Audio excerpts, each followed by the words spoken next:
Tennessee Stories, a Great Western Land Pirate. Every year, and only once a year, the Tennessee State Museum brings out a severed human thumb for the public to see. It's true. The thumb is said to belong to a Tennessee outlaw named John Murrell, a man who was once called the Great Western Land Pirate. A man who supposedly led a secret criminal organization called the Mystic Clan. A man whose legend became so famous that Mark Twain wrote about him. There's just one problem, though. Modern historians think this feared criminal mastermind may have been something much less impressive. Maybe not the leader of a vast criminal empire. Maybe not the mastermind of a giant conspiracy. Maybe just a horse thief and a slave thief and a criminal whose legend grew far bigger than the man himself, and a treasure of gold that many still hunt for today. This is the strange story of John Murrell.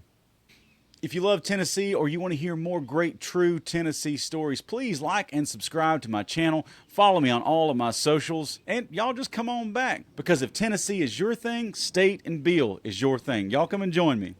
If you grew up in Tennessee, you've probably heard of David Crockett, maybe Alvin York, maybe and probably the Bell Witch. But in the 1830s, one of the most famous Tennesseans in America wasn't a hero. He was an outlaw, or at least that's what people believed. His name was John Andrews Murrell, and for a while, people across the South spoke his name with fear. Murrell earned one of the greatest nicknames in Tennessee history, the Great Western Land Pirate. Now, he wasn't sailing around in a pirate ship.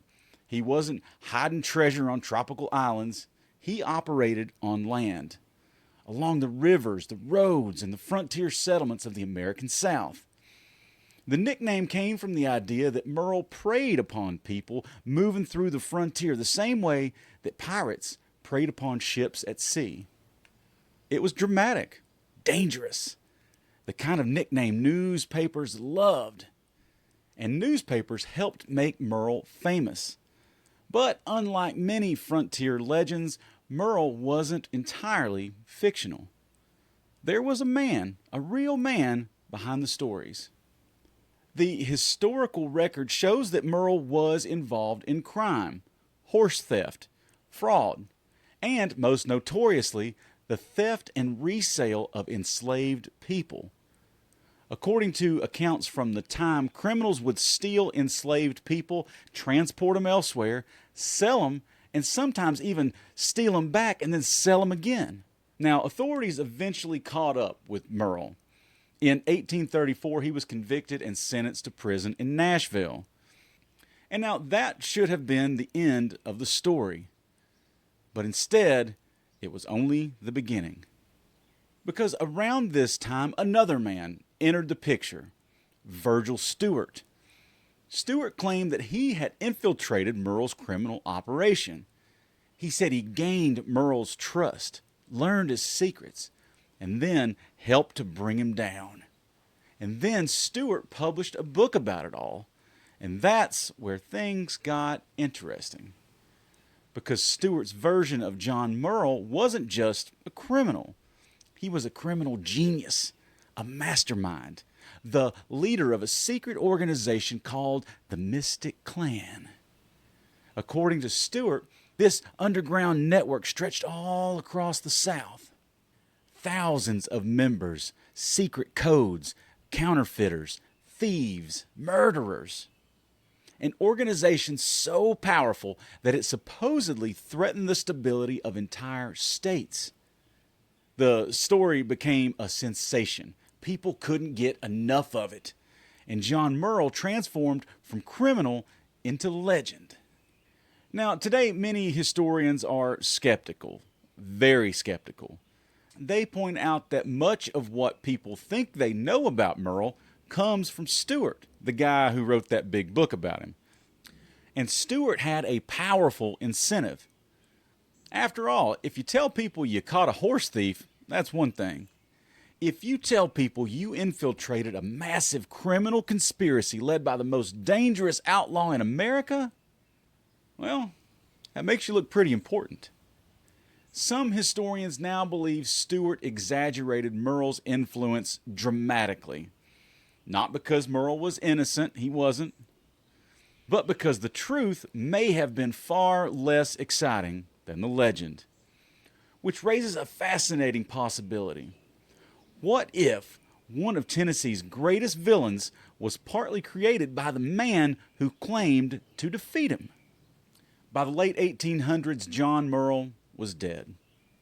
But his stories definitely were not. The legend of the great western land pirate had spread all along the Mississippi River.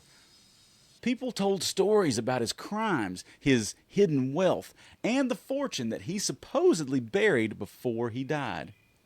One of the people who grew up hearing those stories was Mark Twain. Twain mentions John Murrell in his writing, treating him as one of those famous rogues and river legends along the Mississippi Valley. And if you're a fan of Tom Sawyer, this is where things get interesting. Because one of the central adventures in Tom Sawyer involves hidden treasure, specifically the pirate Murrell's treasure. Gold, outlaws, secret hiding places, young boys chasing stories of buried riches.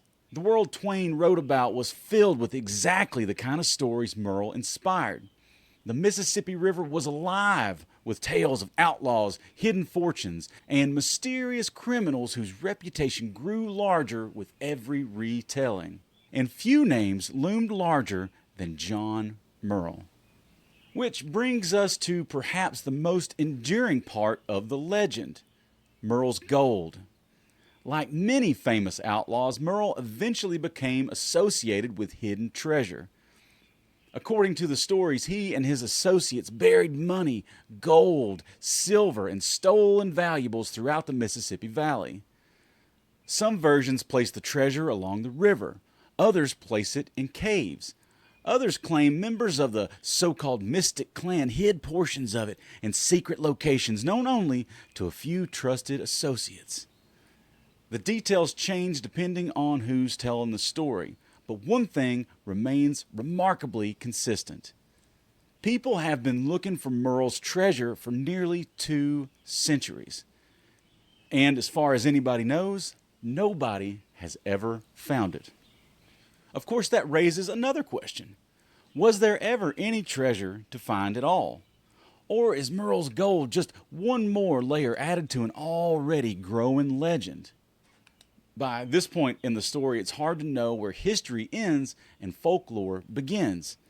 And maybe that's exactly why people are still searching. And then we get to the thumb. According to the story, Murrell lost a thumb during his lifetime. Over the years, that thumb became one of the most famous artifacts connected to his legend. Today, the Tennessee State Museum possesses a preserved thumb said to belong to John Murrell, the great western land pirate. Now, most of the time, the public doesn't see it. But once a year, the museum traditionally brings it out for visitors. Just think about that. Nearly 2 centuries after his death, people still line up to look at the severed thumb of a man who may have been half criminal and half folklore. And somehow it gets stranger from here. Stories later emerged that Murrell's grave was disturbed, and that grave is in a graveyard somewhere in Pikeville, Tennessee. According to local legend, his skull disappeared. Some said it was stolen.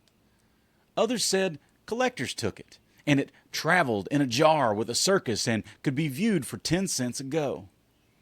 Some claimed nobody really knew what happened. But the story persisted, the thumb survived, the skull vanished. Except it didn't, or at least not entirely. And that's why John Murrell fascinates me. Not because he was a hero, he wasn't. Not because every story is true, they probably aren't. but because his story sits right on the border between history and folklore. There was a real John Murrell, a criminal, a horse thief, a slave thief, a man who went to prison. But layered on top of that real man is something else, a legend, the great Western land pirate, leader of the Mystic Clan, master criminal, river outlaw, American folk villain. And after nearly 200 years, historians are still trying to separate fact from fiction. Which means the greatest mystery surrounding John Murrell may not be what he did. It may be how much of John Murrell that America just invented. And somewhere in Nashville, sitting in a museum drawer until its annual appearance, his thumb isn't telling. If you love Tennessee or you want to hear more great true Tennessee stories, please like and subscribe to my channel. Follow me on all of my socials. And y'all just come on back. Because if Tennessee is your thing, State and Beale is your thing. Y'all come and join me.